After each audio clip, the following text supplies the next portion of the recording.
Python dilində yazılmış proqramın nəticəsini müəyyən edin. A siyahısı verilib və n bərabərdir A siyahısının ümumi uzunluğuna, simvolların sayına. Bu da 7-dir. S sıfırdır. S cəm kimi daxil edilib sıfırdan girişdə verilib və n-i yazıram. I başlayacaq sıfırda və n çıx 1. Yəni 6-ya qədər davam edəcək. Ən sonuncu 5 alacaq.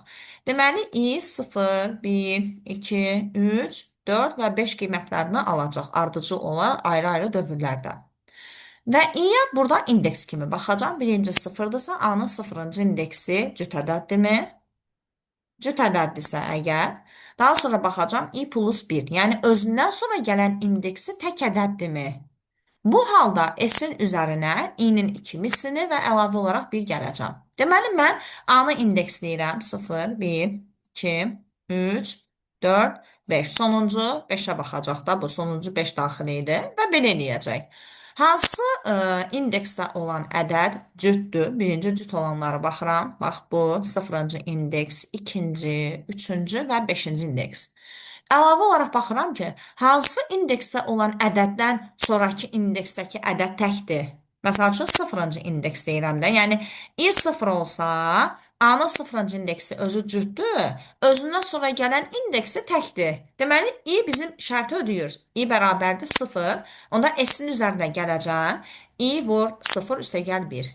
Yəni, s olacaq 1. 1 ödəmir, bizə cüt indeksli ədədlər lazımdır. Yox, indekslərdən hansı indeksdə element cütdür? Bizə onlar lazımdır. İkinci indeks cütdür, amma özündən sonra gələn indeksdəki ədəd tək deyil. Deməli, bunu götürməyəcək. Digər üçüncü indeksdəki ədədə baxıram, özü cütdür, özündən sonraki indeksdə gələn ədəd təkdir. Deməli, i-nin 3 olması da bizim şərti ödəyir. Onda nə edəcəm? S-in üzərinə, yəni 1-in üzərinə gələcəm. S bərabərdir. 1-in üzərinə gələcəm 2-ni, yəni 6-nı, üzərinə də gələcəm 1-i. Deməli, S olacaq 8. Daha sonra 3-ə baxdım. İndi 4 onsuz da təkdir. 5-ci indeksdəki ədəd cütdür və özündən sonra indeksdə gələn ədəd təkdir. Deməli, 5 də bizim şərti ödəyir. Onda növbəti S olacaq. Əvvəlki S-in üzərinə gələcəm 2-ni, yəni 10-u, 10 da üzərinə gələcəm 1-i. 10 da yekun olaraq cavab olacaq 19.